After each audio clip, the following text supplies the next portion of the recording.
Welcome to video 7 of the Vacarya Masterclass. Inside the Vacarya community, this is going to be about Airbnb, the platform itself, creating a listing that converts. I'm not going to be touching base on Booking.com or VRBO or any of those other sites. It's all the same. If you can set up an Airbnb listing, you can set them up all the same on VRBO and those other sites as well. And the concepts and the macro level stuff is all the same anyways across the board. The only real difference is the platform itself. So the agenda for today's video is going to be understanding the Airbnb algorithm. Before you even put your listing up, you have to understand how the actual algorithm works. 2, what makes a great listing? As I've said a bunch of times in this course, the guests that come and stay at your place don't actually never been to your property. They're not buying the place or the property. They are buying what they see on the listing. So the listing itself is extremely important. Number 3 is must-have amenities. I'll dive into this deeper on the chapter, but there are a few amenities that are easy to have, and you're at a pretty big disadvantage if you don't have them. And then number 4, a new listing walkthrough. Here we're going to get granular. We're going to drop the slides. I'm going to open up Airbnb and simply just go through A to Z the actual setup process of a new listing. So when the time comes for you to do this, you can simply follow along. All right, I'm excited. Let's get into it. So understanding the Airbnb algorithm. Before we go into the Airbnb listing itself, I want to start with how Airbnb search ranking actually works. So over the years, there's been a lot of confusion, speculation, and even quiet changes in the background around what really affects your visibility on Airbnb. So I want to clear that up first and foremost and just get everyone on the same page. A lot of people don't understand the Airbnb algorithm, and even like some pretty big operators that have been around for a while, even they think some things that are not necessarily true. Little like silly things like updating your title or changing your description every day to let Airbnb know that you're active. Like these things don't actually do anything. I don't even know where that came from. Maybe this was a thing a million years ago, but it's definitely not now, and it definitely hasn't been for the past half decade. So this is arguably the most important part of this video because nothing we do matters if your listing is not actually shown to guests when they are searching on the platform, of course. I mean, it doesn't really matter what you do if you're not being seen. So aside from smaller factors like response time, there are really only 2 things that materially affect your listing's visibility on the platform, okay? Pricing and rating. Everything else is minor or borderline insignificant, and I will add a third thing here. Minor, insignificant, or just ultimately out of your control. Obviously, Airbnb is a billion-dollar company. There's tons and tons and tons of money spent trying to connect the right listing to the right guest, all of that stuff, but that's out of your control. What you do have control over is pricing and being a good host, thus rating. And these two make up about 80%, if not more, of the listing visibility on your end.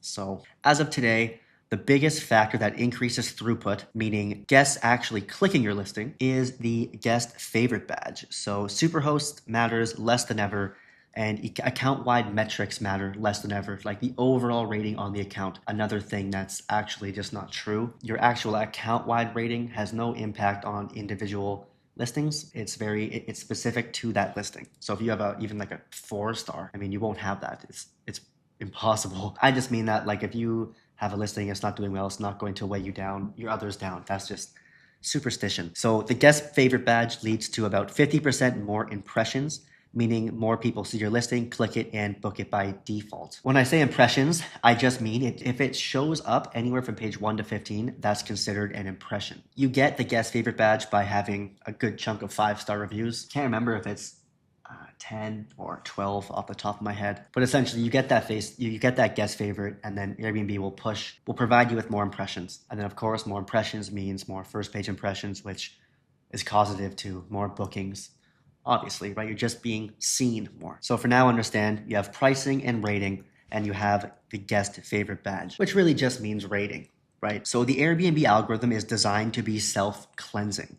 If you are a great host, your listing naturally earns a high star rating, and then Airbnb rewards that by increasing visibility, allowing higher pricing, including the listing in emails and retargeting ads for the city, all of that stuff. For simplicity though, just understand that it increases visibility. And with increased visibility, guys, you make more money by default.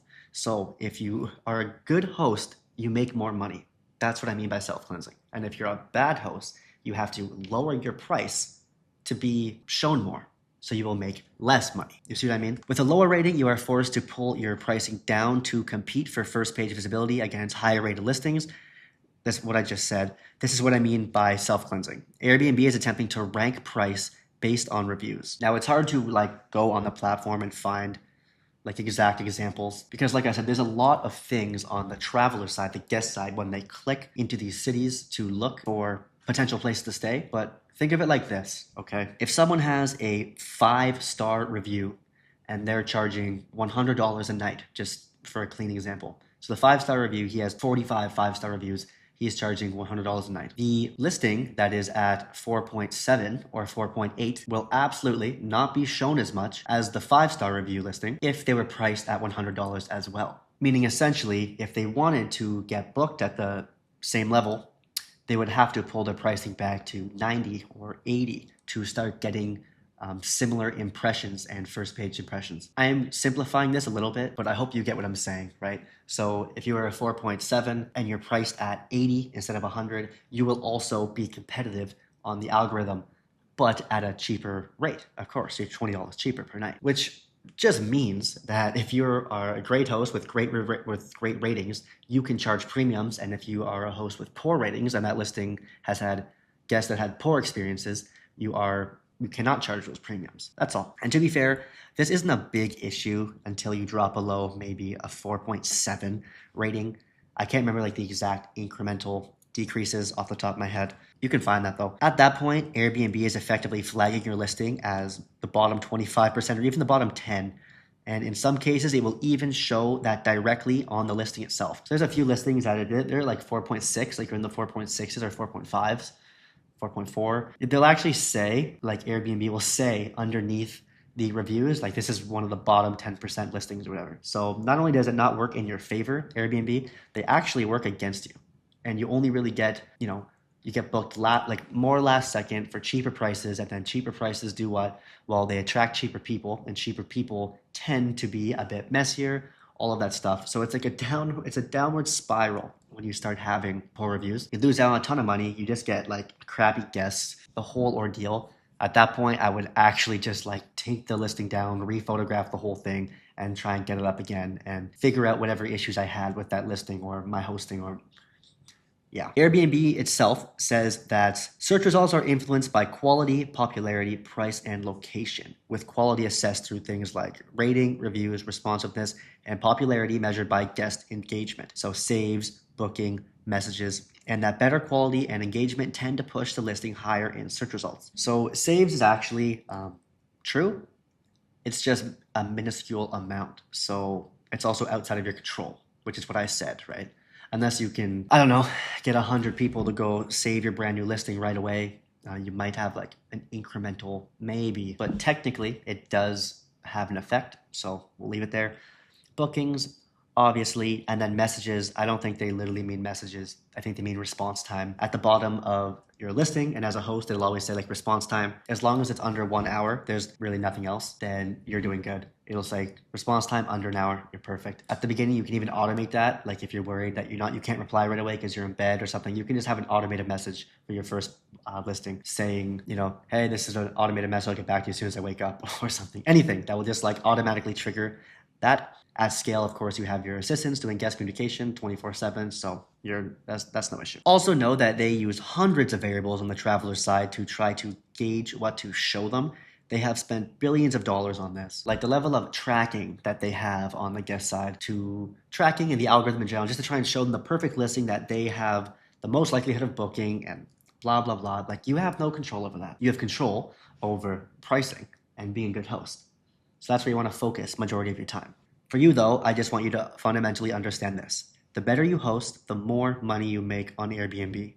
The worse you host, the less you'll make. You don't even need to know about the algorithm, okay? You don't need to know about anything that I'm saying, really. The search rank or anything about any of this if you just get this part right. These platforms reward where guests enjoy to stay. That's it. This stuff doesn't even matter. If you have a 5-star listing, Airbnb will push your listing. And it's SEO, in the email campaigns and the retargeting campaigns, for example, even Facebook ads, meta ads, Like say I searched for Austin and then I didn't book anything, right? Airbnb tracks that, and then that's where you start getting the retargeting ads and emails like picking up where you left off in Austin, interested in Austin, and then they'll push some listings. You'll end up there. You'll end up everywhere, right? They handle the SEO and the marketing for you if you are just a good host. So just be a good host and you're all good. And just to clarify, there isn't a literal ranking. Listings are constantly being tested and rotated depending on search, the guest, how they perform relative to others, all that stuff I just said. So like you're not like literally like ranked 88 or like ranked 1 or ranked 3. Like they're always rotating. They're always giving others a chance for the first page impressions. But the averages on how often you pop up and how often you pop up for first page and all that stuff is heavily influenced by pricing and rating and those other small variables. So now we're going to talk about what makes a great listing. For this chapter, remember, I am not talking about your property.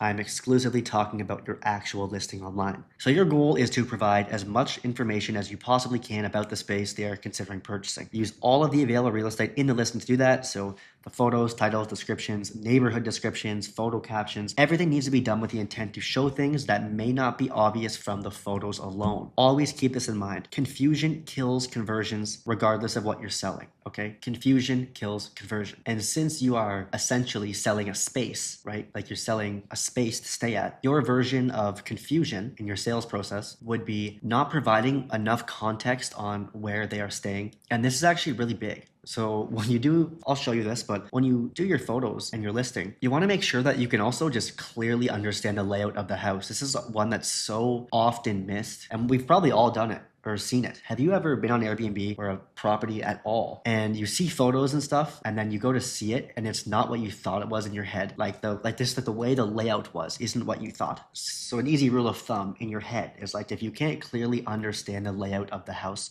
by looking at the photos, then that's like easy strike number 1 that will probably add a bit of confusion on what the guest is actually purchasing. And then the second thing would be showing things that may not be obvious from the photos alone. So just additional context. Lastly, remember this is all secondary to supply and demand. If that isn't there, this all doesn't matter. This is the rabbit hole people go down trying to optimize everything when their property isn't making a lot of money. But with the wrong property, it changes nothing. This is super common. People will get a property, it's not doing as good as they thought it would. They spent all this money, they didn't do their due diligence, and now they're like changing their hero photo every day and trying to change their photos, and maybe they want to get it rephotographed. They're going on about pricing, they're trying to change their pricing and optimize everything. They're like, I can't crack it.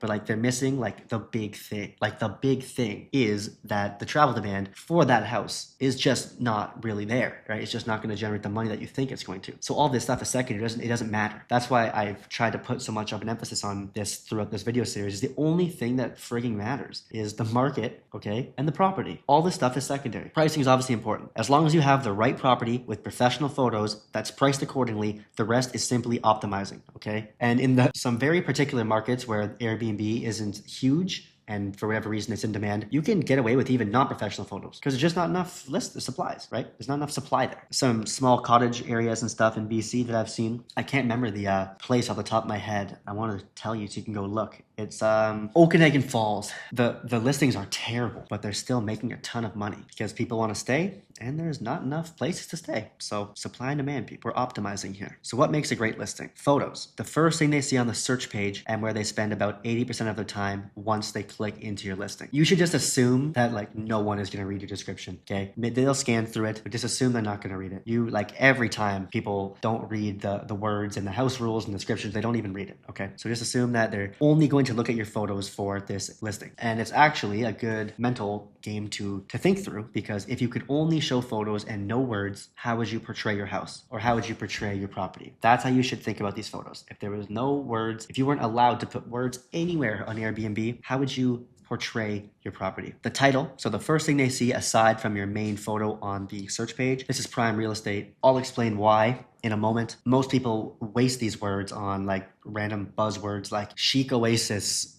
or I think you know what I mean. Modern getaway photo captions. So these are read more than any other text in your listing. Here's a chance to showcase what isn't obvious. So you either show what isn't immediately obvious in that photo that's in that room, or provide context of some sort. Your descriptions. So this is where your sales copy lives. You are attempting to influence them to buy from you, pretty much. I have description here, but I mean just like all the words, like neighborhood description, regular description, other things to note, all of that stuff. This is where you're trying to sell them. And a lot of people don't read this stuff anyways, but it's still important to have, especially the way that I set it up, I believe. That might be biased. Amenities, a huge deciding factor in whether they book, depending on whether you have what they want. Under your photos, it says your reviews. They'll scroll down. There's your amenities. They will click on those pretty much. I mean, it's extremely common that they'll click on that and then scroll through and see if you have the amenities that they're looking for. Some people filter before. Some people just look in the listings. So you want to check off as many boxes as you can, really. And then, of course, there's a couple must-haves that have a pretty big advantage over others. Lastly is instant book turned on. Okay, so this just reduces buying friction. You can limit this to guests with no bad experiences or poor reviews. So if they have bad experiences, they'll automatically have to message you first and you have to confirm. Now, let me tell you something, okay? Outside of Airbnb, I'm just talking about sales in general, okay? A sales funnel. There is absolutely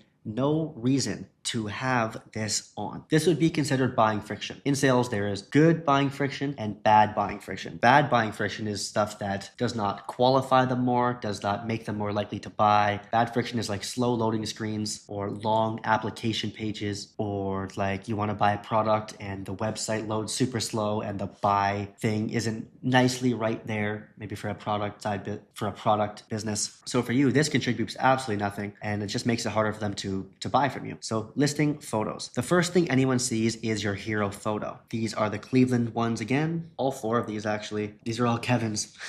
Don't know why that first one is a photo of a kitchen. Anyways, if anything is going to have a real impact on click-through rate and bookings, this is probably it. Okay, your first photo should be the single best photo from the entire shoot, showing the space in its best light. I am not a fan of using standout amenities as the first photo, and I am not a fan of photo collages. You'll see those sometimes, like 4 and then some words on it and stuff. See those in like vacation-esque areas. Pick one strong photo and let it do the work. If I had to guess here, we got a bunch of units in this building. He's probably split testing, like he's just seeing how the different photos perform. Just pick your best photo in the living room, honestly, with the TV show on it or something that clearly just shows where they're staying. This might change a bit depending on the market. Like if you're in a heavy pool market and the top 20 listings all have their first photo as the pool, I mean, that says something, right? Maybe you want to showcase your pool as well, assuming it's competitive. But some people will be in like a random metro area like Cincinnati, Cleveland, Pittsburgh, and they decided to put a game room in there or something.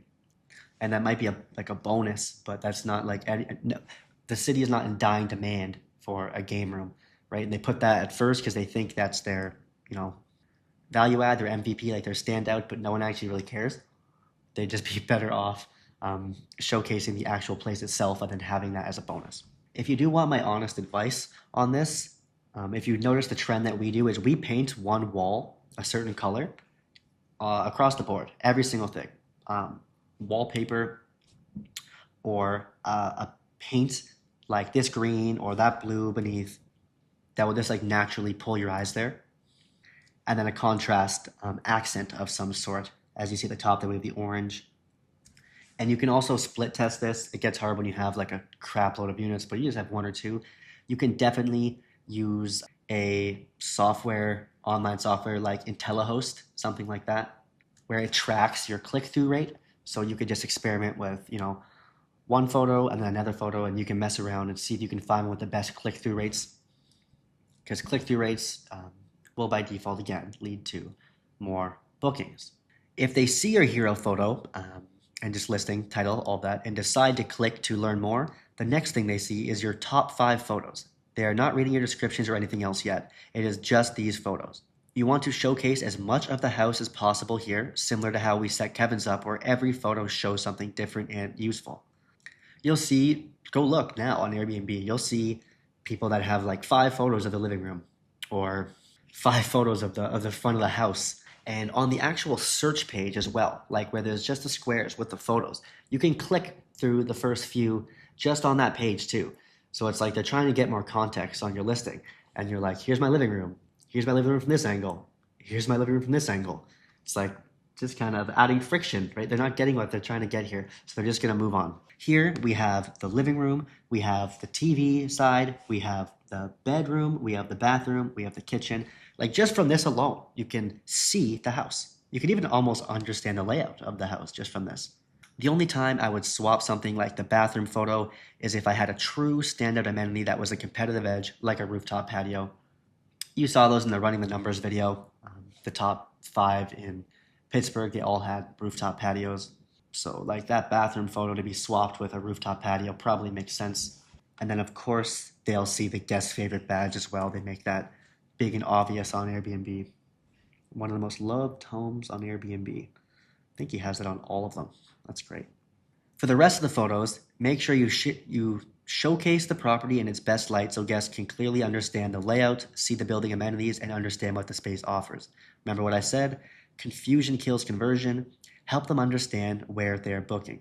You have the living room, the full kitchen, dining area, bedroom, full bathroom, workspace, laundry area, gym. This building, we even show the exterior here, like the around, like where they're staying. We show the pool, all of that stuff, all the amenities the building has, the event room, and additional photos of local attractions nearby.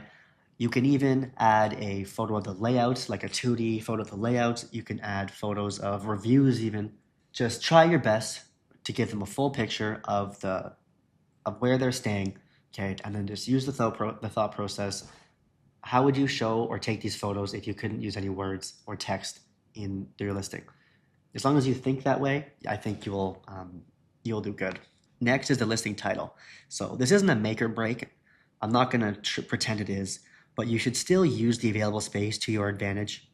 For your title, avoid using buzzwords like oasis or chic or like ChatGPT, AI slop, like I don't even know. Pristine oasis, like you'll see that stuff everywhere. It doesn't provide any context. And no one is looking at these photos going, oh, thank God it's a pristine oasis. Oh, it's a chic boho. Oh, yeah, I can't wait. Like, that's not helping you in any way. Of course, you said you can still make money if they're like that because it's not like a huge factor, but you should still use all the real estate you have. Use the title to add key details that aren't obvious from the photos themselves, like standout amenities or really anything that can give you an edge. As you see with Kevin's, he has the spot. He likes putting that type of stuff. That's okay. But to the right, it says prime location downtown, gym/free parking. It looks like he's experimenting with some different titles here. The left says pool plus gym plus laundry.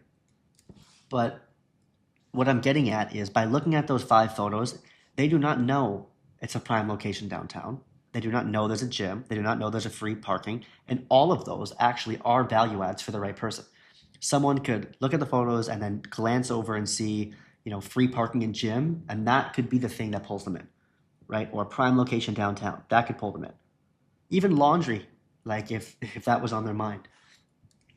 You can write 5 minutes to downtown, pet friendly, free parking, EV charger, rooftop patio, skyline view, like anything that is helping them. It's like a Hail Mary, right? Like you're just like adding as much context as you can to try and bait that click. Well, it's not really a bait because you are offering that, but you know what I mean. You're clickbaiting. Photo captions. So photo captions should either paint a picture or provide additional context. Please don't overdo this with ChatGPT, AI slop. If you are going to just like ChatGPT, like a bunch of paragraphs, you may as well just not even put anything there because it's not going to help you. It's like even 1%. So it's probably just going to waste your time. This is a good example of painting a picture. Okay. Insta-worthy, perfect for taking selfies. It doesn't just say ring light in a corner. This is a little GPT-E, to be honest with you, now that I look, but you get the point. Capture unforgettable moments in our Insta-worthy corner. Girls seeing this is I think this is Nashville or whatever. Girls seeing this like, oh, that's awesome. Oh, that's great, right? Like that is actually, maybe not for you in particular, but that is providing something from that photo that's painting an image that's doing something, right? You are using that text space to paint a picture. Here's a good example of providing additional context. It's literally 7 words.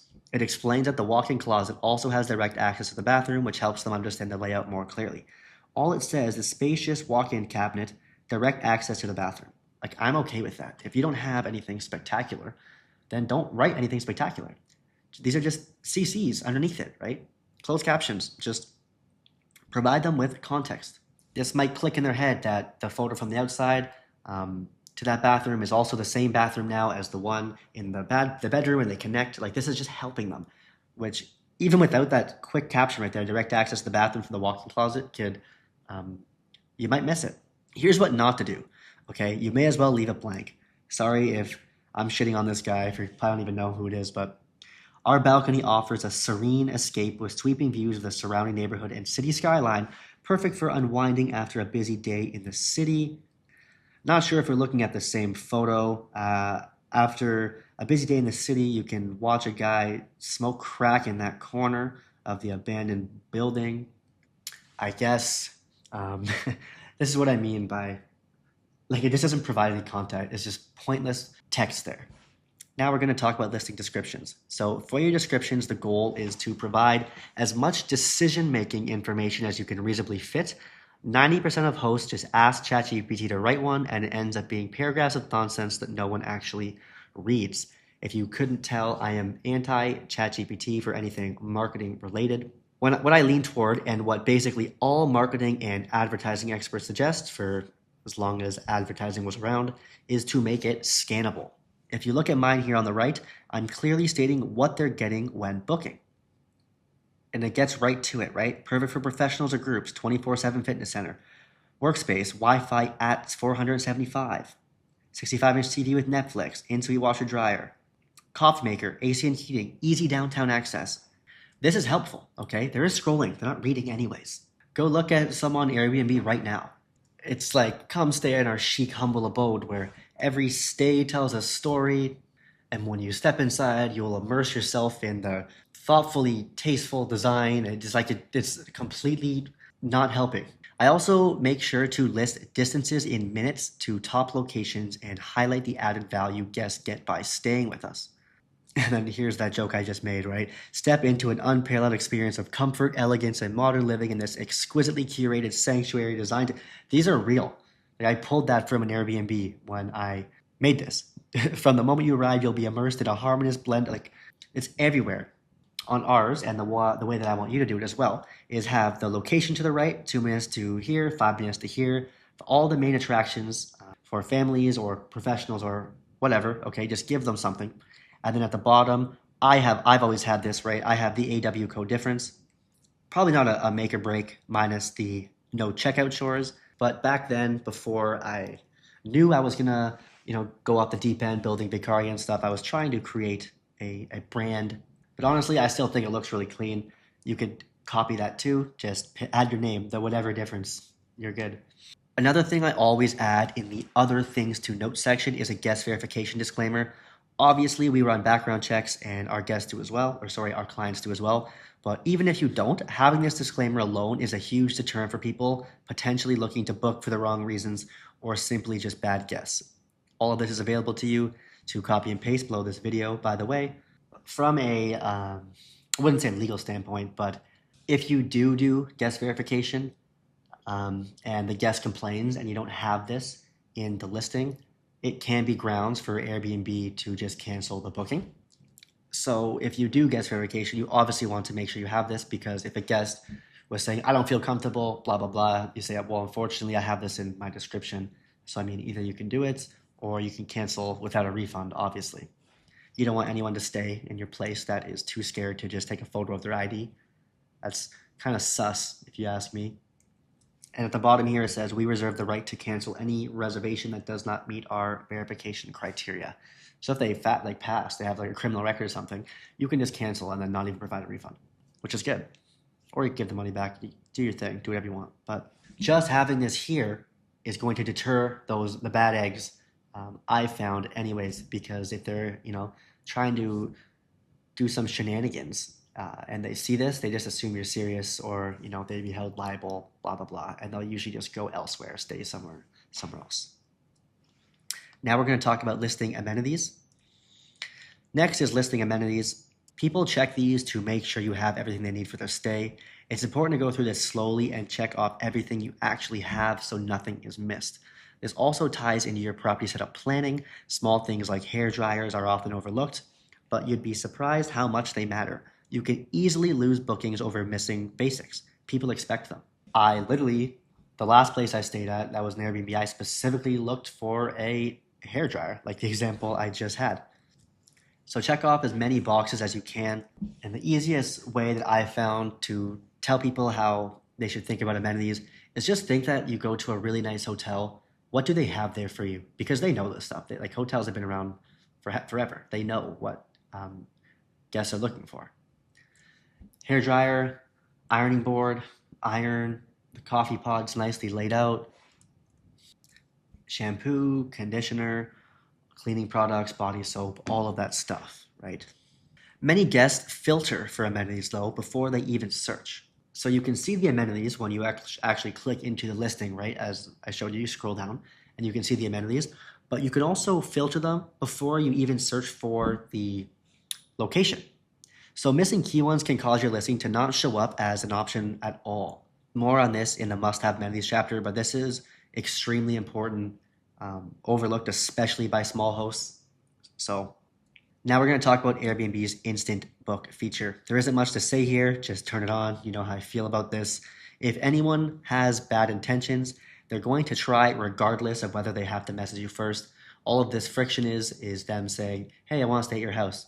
And then you saying, okay, and then them booking instead of letting them just book. Once someone has made a buying decision, don't make them jump through extra hoops. All this does is add sales friction and lose bookings. There are very few scenarios or listings where I would turn this off.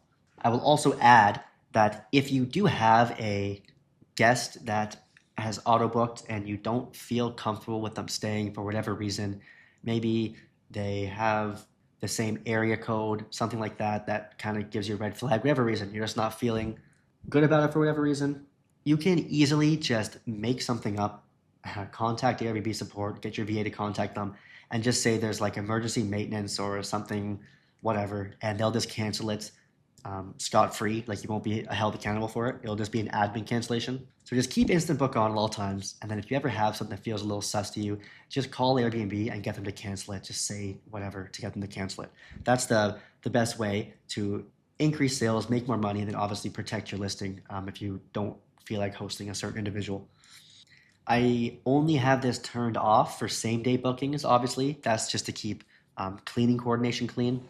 Like sometimes if it's super busy, the cleaner maybe won't come that day because they know that day's vacant. They can make it before 4 p.m. tomorrow or whatever. So you really don't want anyone to instant book the same day, right? That's the only time I really have that on. And another time I would have that on is if I have a 2 units or like a duplex of some sort or a triplex, something like that, where I'm also having a third listing of them together. So say you have like 2-bedroom townhouse here, 2-bedroom townhouse here, and you're also listing a third listing as all of it together for like a huge price. I would probably turn Instant Book off on that one because you can control who's taking the whole thing and then have both of them have Instant Book on individually. Other than that, Instant Book on, good track record on, that's it. If you do these few things well, your Airbnb will be optimized for conversion. And to beat a dead horse, remember this is secondary to supply and demand. These are minor things that, when done well, turn a good property into a great listing. And to play the opposite side, if there were only 25 listings in the area and demand is high, it doesn't really matter if the photos were taken with a potato. People still need a place to stay. To the right here is a funny example. Brutal listing objectively doing better than the other because there is only 171 rentals available.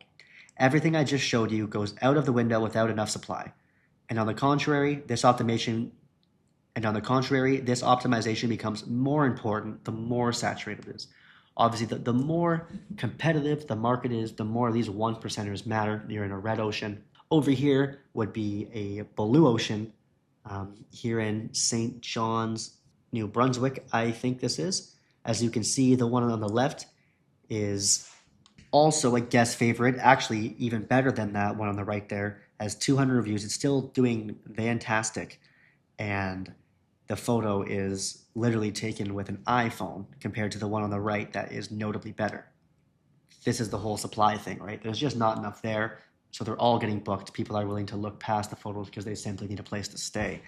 The rest of the more granular parts of perfecting your listing we'll do together in the final chapter when I actually just set one up live here.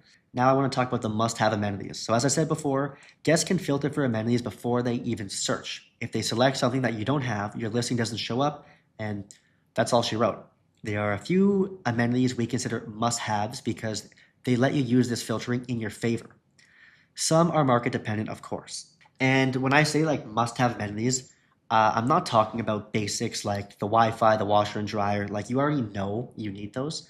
I'm talking about intentionally including the amenities guests actually filter for because those have the biggest impact on whether your listing is even seen. Like at the bottom right there, it says show 1,000 places. Yeah, if you click washer, Wi-Fi, kitchen, TV, dryer, maybe not hot tub, but air conditioning, heating, iron, hairdresser, or hair dryer, like that's not going to filter much at all. Like it's still going to say show 1,000 plus places. This isn't really doing any filtering because all listings have that. Like don't take a place without a washer and dryer, period. Don't take a place without a TV. Like it makes no, like if you, hopefully you see what I mean.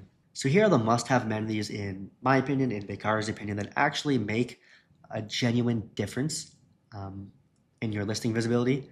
So number one is king bed. Number two, crib or pack and play. We have a high chair, dedicated workspace, and free parking. I'll show you a live example of this, but people adamantly click these when they are searching for your home. And these are all very, very low cost, extremely high ROI to have yourself stay in this filtering.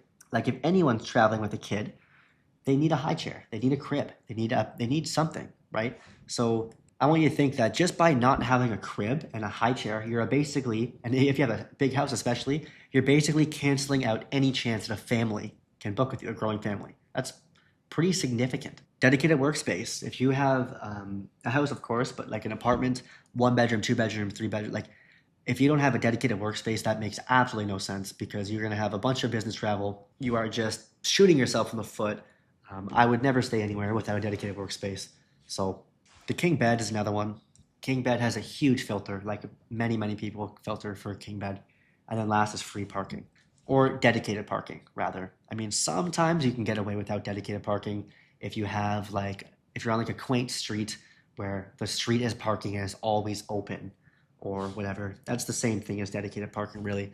But if you have no garage, nowhere to park, and they have to like circle around the busy area trying to find a spot to park their car, and some places are free and some places are paid, that's a huge disservice. People will filter out free parking very, very often.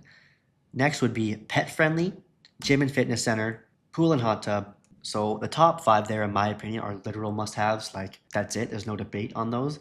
These obviously have a bit of nuance, like pet friendly. Would I still take a house if the landlord was very, very adamant on not allowing pets? Yeah, I would. But is it a bonus? Yes. Does it make you more money? Yes. Does it condense do you get filtered out without being pet friendly? Yes. Gym and fitness center, especially.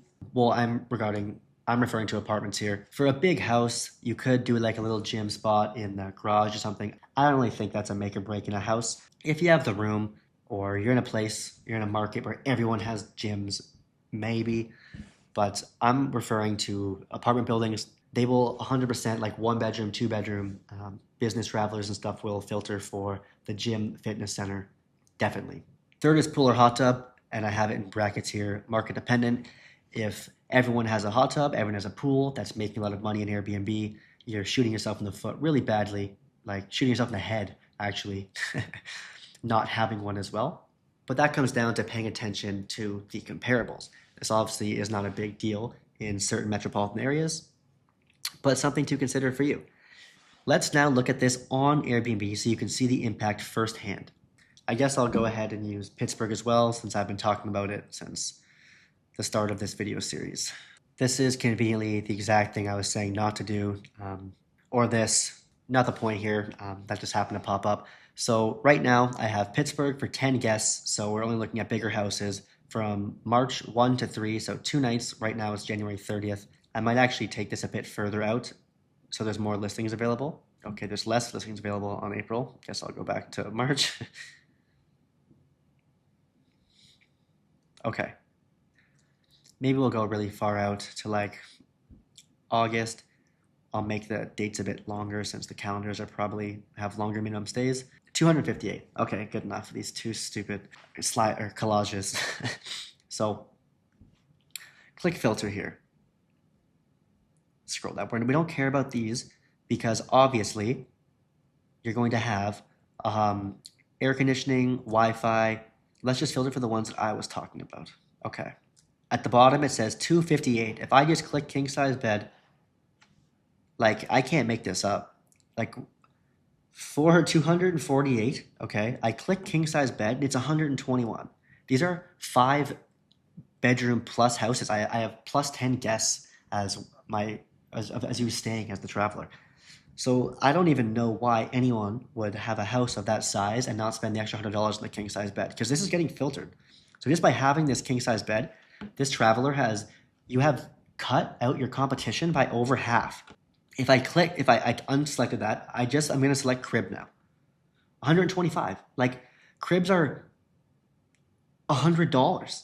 Like for a one-time investment of $100, just weeded this out. So if you're a growing family, you have a small child, you just cut your potential place to stay in half. Let's scroll down. Instant book, 103. Allows pets, 62. King size bed, 39. These are stuff that you'll have every time. I won't even go further than that. I think that drives the point home, right? We just went from 39. If I add free parking, 36. We just went from 258 to 36 places to choose from just by adding basic amenities that you will have. Now let's click guest favorite because you're going to be a good host. 21. Like there's not even competition. Now is everyone going to filter all of these all at once? I don't know. Maybe. Some people love to filter exactly what they're looking for. It's more likely they'll select one or two, but even just one, even the crib or just a king size bed, completely undercut this by over 100%, 258 to 125, which is ridiculous. Your competition is making it easy, guys. Now we're going to do the new listing walkthrough. I'm really just going to set up an Airbnb. Again, it's been quite a while since I've done this myself. And Airbnb makes this incredibly easy to do. Like people's grandmothers have Airbnbs. Super user-friendly platform. But I think it would be a little silly to make a video called how to make a listing that converts and then ironically not make a listing that converts. So I'm going to go through this with you step by step. When the time comes for you to set up or list your first Airbnb, you can just pull this video up again and follow along. All right, switching to hosting. God, I hate those freaking things, the collabs. Or not collabs, the collages. I don't know why. Looks so cheesy. Okay. Create a new listing. Okay.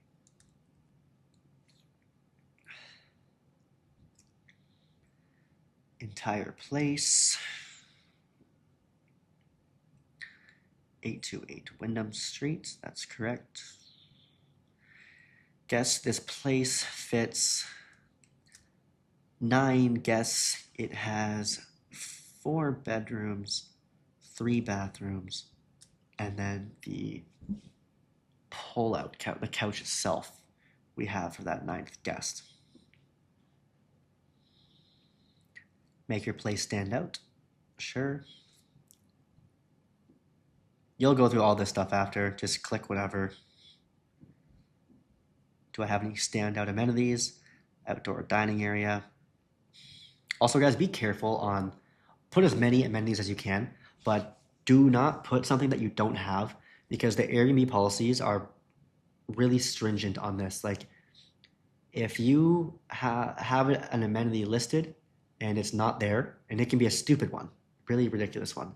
If the guest reaches out to Airbnb and says, this place does not have the amenity that it said it did, I only stayed here because of this amenity, you will probably lose the booking to listing inaccuracies, or at least like 40%. Like they're pretty stringent on that, which I do understand. I get why they do that. But sometimes guests can take advantage of it, right? Like if it's just like a hairdryer and you can Uber a hairdryer to them, Uber Eats, get someone to drop it off, whatever within like 1 hour, and they can still get 40% off their 7 night stay, or even worse, a full refund. And the booking was $3,000, but the hairdresser is 25. You kind of see what I mean, right? And the Airbnb ambassadors are sometimes dummies. So only write what you have. Smoke alarm, first aid kit. Yeah. Sure. Add some photos. Gonna go ahead and add my photos here. We're gonna let them upload. It takes a little bit. If this is glitchy, guys, just upload like 10 or 5 and then proceed, and then add the rest when the listing is like live in the editing stage. Sometimes you have to do that. Arranging your photos to show off your space. They're all there. This is my first place, by the way, guys, so go easy on me. Still made 10 grand a month, if you guys remember from the first video. Actually, they're pretty good photos, I can't lie. I found one of the best photographers in the city for this. Sure. Don't worry about any of this stuff yet. Just keep clicking next. Again, just make it anything for now. We'll edit this stuff one by one once the listing actually is done. This does not make a difference at all. Sure.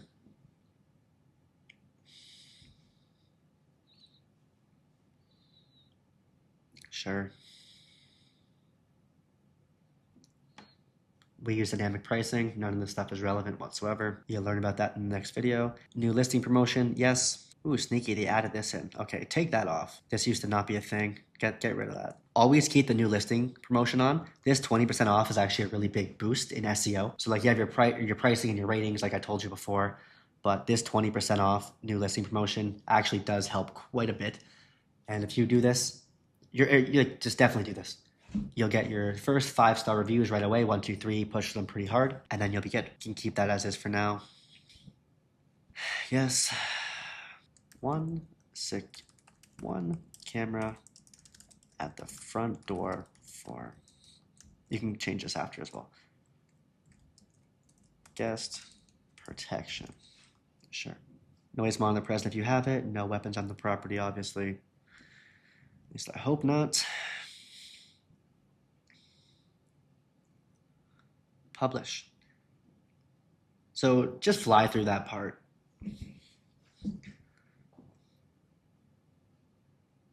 Chesky there. All right. Go to our listings. It's the top actually. Wyndham. And now we edit it. So the first thing you want to do is just click create your photo tour. It'll do its stuff. This is actually something I dislike about the new Airbnb update. It used to not have this, but it wants to put your photos into the rooms. It also does it wrong all the time. So you're going to have to go through these and put everything in the right room. God, they messed up this one a lot. To do this, you just move it from additional photos to the main, to whatever room it has to go in. I think I'm gonna pause this video really quick and just go through this so I don't waste your time. Just a sec.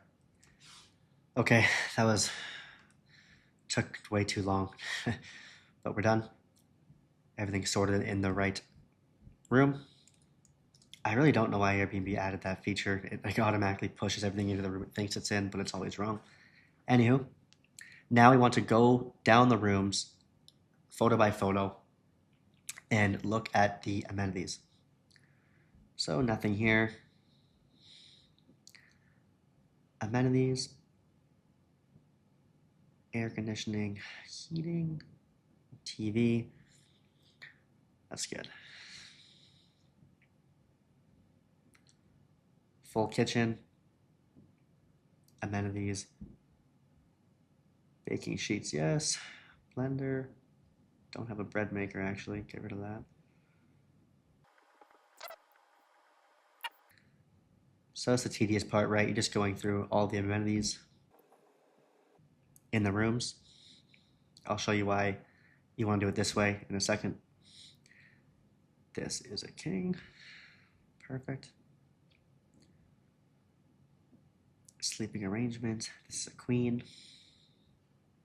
Same thing, guys. Just select all the menus that apply to you. Don't know if I have those here. I missed this listing.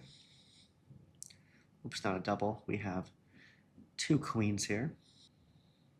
Landlord sold this one, so I had to give it back after a good few years. It's all good though.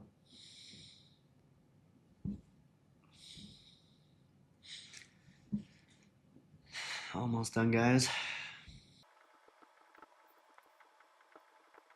If you get bored of watching this, you can skip this part. I just want to show you the whole process, right? This is the type of stuff that when you get an assistant, you want to train them on quickly so you're not stuck listing things on Airbnb like this, and then you can just do the final oversight. Exterior. I'll leave it as this for the video, but I would probably add, no, I'll add it. That's stupid of me. I need to add a room. You can just add a room right there if the algorithm, the AI that tries to spit the photos out doesn't get it perfect. And I am going to add a patio because I have a patio. I'm going to add this, and this to my patio. Now when we view it, these aren't in order yet, but everything is in the right spot. Okay, the next thing you want to do is go to all photos here and organize them the way that Kevin did and the way that I told you to showcase the house in order and different parts of the house. I'll quickly do this for you guys because it's going to take a second. There we go. We have this rooftop patio here. I've thrown it in here. If we didn't have this, I would probably use a kitchen that just showed the kitchen, and then I'd have one that showed the dining room as well, like just the table. Anyways, let's see what this looks like. I don't love it, to be honest, but I think you get the point, right? You just want to showcase your top 5 here. Next, click view and look at them like this, and then you can rearrange the photos the exact order you want the photos to go in. And you can also delete ones that don't really matter. Like we probably don't need this one, or we probably don't need 2 of these, right? Like weed them out a bit on the ones that are irrelevant. Probably don't need this and this. I don't need this. And you can do that by clicking on the room itself, and you can move them around like this. See? And then based on how you move them around here, it will reflect in the actual photo tour when you scroll through it. So get that done, and next we'll move on to the title. As you remember, we want to add things that are either stand out or providing context. We'll do, so that's a really good skyline view, roof, top patio, central location. That's maybe not the best third one, but whatever you wish to put there. Private parking, pet friendly, EV charger, 5 minutes downtown. We'll go with this for now. Internal name will just be Wyndham Street. Beautiful. At this point, now we're just going to go down the side here and just fill in everything. Property type, you don't really have to do this, to be honest with you. I've never really filled that in. What is it? What is it? What is it? You want to make sure that's obviously there, but you did that at the beginning. The category is out of your control. The guests, like Airbnb, will categorize you on their own. Go ahead and save that. Pricing, disregard this completely because you will be using dynamic pricing. Availability, so this is up to you, however you want to do this. You can leave it as is, to be honest with you. Guests can book the same day, but you have to manually approve it. I'm okay with that. They'll reach out saying, hey, I need a place to stay, and you can just say yes or no, decline if it's not ready, or leave it as is. Number of guests, 9. Description, perfect. So now I want you to go below this video to the listing description template I have for you. Right here, listing description full template. As I was saying, guys, nice and scannable. And we're going to start with the top. So prepare to blow your group away as you welcome onto our rooftop patio, where an unparalleled panoramic view of the city unfolds right before their eyes. So you can see here, sell the story, whatever it is, special amenity, close to attractions, and that's this top part. So for you, just throw it into, I mean, you can throw it into ChatGPT and just get it to switch to your words, or you can upload photos to ChatGPT and say, make this more like mine. I don't mean don't use AI, use AI for tons of things. I just meant like, don't just ask AI to generate you the Airbnb description because it doesn't work well. Obviously use it to take my description and turn it into yours. Whether you're visiting for business or leisure, there's a thoughtfully designed home. You can use that if you want, don't care. I'm going to copy all of this.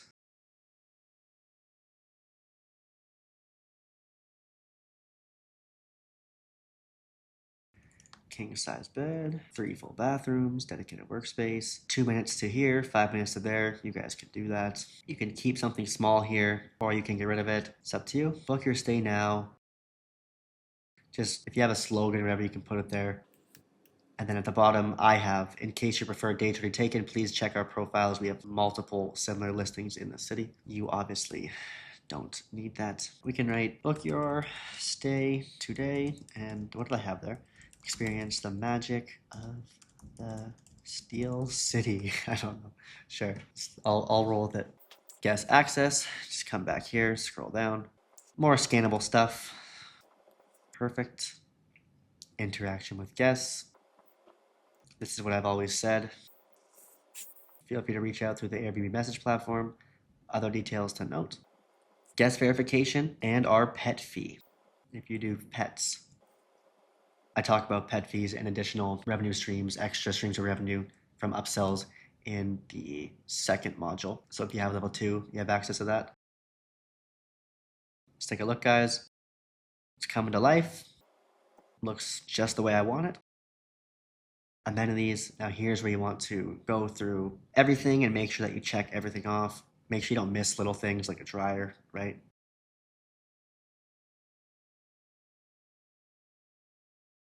Crib, guys, always get that crib. You don't have to add any details if you don't want to. High chair. You can add pack and play travel crib. I add that as well. If you have a crib, it's fine. It's just want to make sure you don't get lost in filtering. Looks good. Heating and cooling. I mean, ceiling fans, probably not a make or break, but we do have one. Don't have a fire. We should probably have one. Looks good from before. Doesn't matter. Outdoor dining area. Outdoor furniture. People actually do filter for this one, guys. Surprisingly, I've actually lost money to that before because I didn't have something that was considered outdoor furniture according to Airbnb. Free parking on premises. We do have free street parking as well. Services, long-term stays allowed. Make sure you click that. You can do luggage drop-off allowed as well. You can just upsell them. You can drop it off for, I don't know, $50, $25 per hour. Looks good to me. Accessibility features, you don't have any of that. Unless you do, but next is location. At the beginning, you'll have to verify your listing location. Just get your handyman to do this. Once you have a few, Airbnb will auto-verify the listings. Location sharing. I don't have this on, and I do have this on. This is just during the free cancellation period. It's up to you. I would turn this on if I was in a really great location, and I would turn this off if I wasn't in a really great location. But this is a really great location, actually, so I'll keep that on. Location features, don't worry about that, guys. Neighborhood description, you can GPT this. Tell me about Pittsburgh, Allentown, but don't make it AI garbage. I said way shorter. This is perfect. If AI ever does gain consciousness, I'm absolutely cooked. I think I should maybe start speaking nicer to these GPTs just in case. Neighborhood description, getting around. You can just grep this into ChatGPT as well. Getting around is easy most of the day with quick access to downtown nearby neighborhoods. Prime rush hour traffic can be heavy, but outside those times, it's smooth sailing. Perfect. Scenic views. We do have a skyline view here, which is fantastic. So you can click that. If you have a minute, it's not a bad idea to update your stuff about the host. Airbnb was originally Air Bed and Breakfast, right? It's always been people staying with other people. So depending on the person that books with you, especially like an older crowd, they actually really do look at that stuff. No co-hosting. Booking settings. Instant book on, yes. House rules. Pets allowed here, yes. Maximum is 2. Events allowed, no. No. Quiet hours, that's okay. Check-in and check-out times. So guys, check-in time is always 4 p.m., okay? After 4. Check-in time is after 4, period, no debate. Check-out time is 10 a.m., always, across every listing you'll have. If people want to have a late checkout or an early check-in, they can do so for an extra $25 an hour. If they make a big stink about it, you can make it free for them and you'll have kudos and they'll just give you a better review anyways. So it's either you make money or you get a good review because you made a concession and offered it to them for free. Not a bad trade-off, right? Money or good reviews, good. Additional rules, we are going to go back to this right below the video, click House Rules Template, pull these in. You can read them if you'd like. I recommend you do. Save, that's all you need to do for the house rules. Get safety considerations, not a good fit for nope, we have our, that's pretty much always no.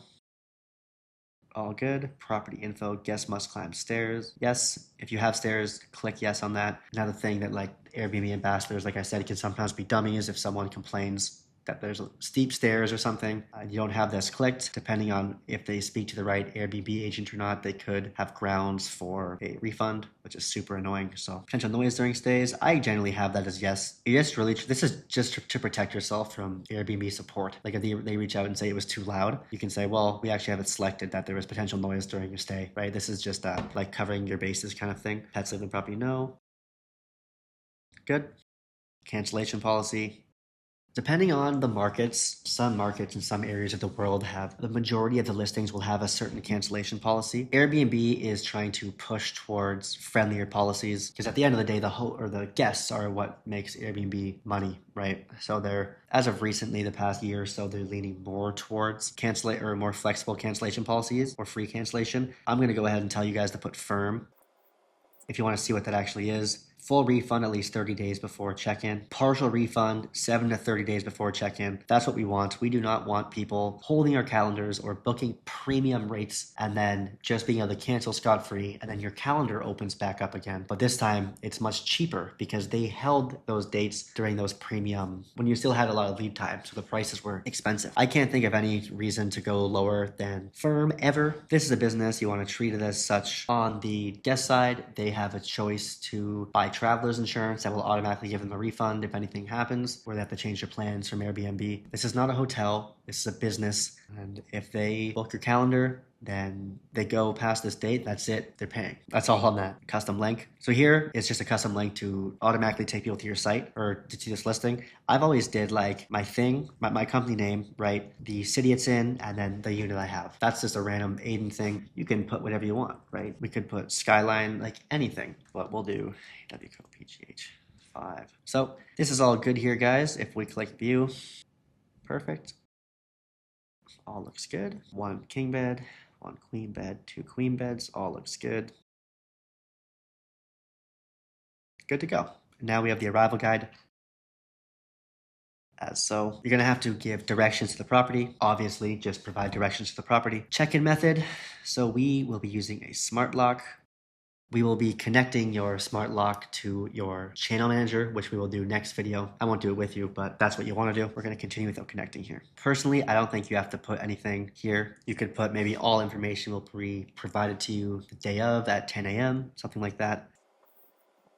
And then you can add check-in instructions. So you can actually just add photos, and you've seen this before if you're a traveler on Airbnb, where they show you on the app how to get to the property. This really isn't a big deal at all with houses, and this stuff is shared with them just a couple days before check-in. This matters more for if you have like a unique way to get in, or you have like you're in a building and you have to take some stairs, like if you are, Airbnb an additional dwelling unit or something on your property, and there's like a certain way they have to go around your house to get into the unit. That would probably make sense to have photos and stuff for self check-in so that you can check in yourself. My 2 cents on this isn't a problem until it becomes one. So if you have guests that are having issues checking in for whatever reason, then I would implement this to smooth that out. All of our clients use something called Enzo Connect. It's a third-party app. It's like a boarding pass where it shows all of this stuff. All the guest has to do is look at that app. But this is the same thing, guys. Simply give them check-in instructions. Wi-Fi details, add the Wi-Fi details, add the house manual. Really, you don't have to put stuff here either, to be honest with you. If you have like something something unusual about your house, then go for it. Like I had a house manual for this property right here because it had central air conditioning, but you could use it in every room individually. So there was a certain way that you had to do it. Something like that. That's what I would put in the house manual. Or you've just had guests asking repeat questions about something in particular about the house, then I would go back and update the house manual just to stop the same questions from resurfacing every time. Resurfacing. House rules, all the same. Check out instructions. It's up to you if you have instructions. The only big no-brainer for me is to return the keys or the fobs, right? Those stuff always get forgotten by guests to drop back off. So when you add this in the checkout instructions, it notifies them to leave the key as designated spot, what have you. Interaction preferences, no preference. I follow my guest lead. Next, you want to go to the listings at the top here, calendar. Pull up the calendar for this specific listing. Price settings.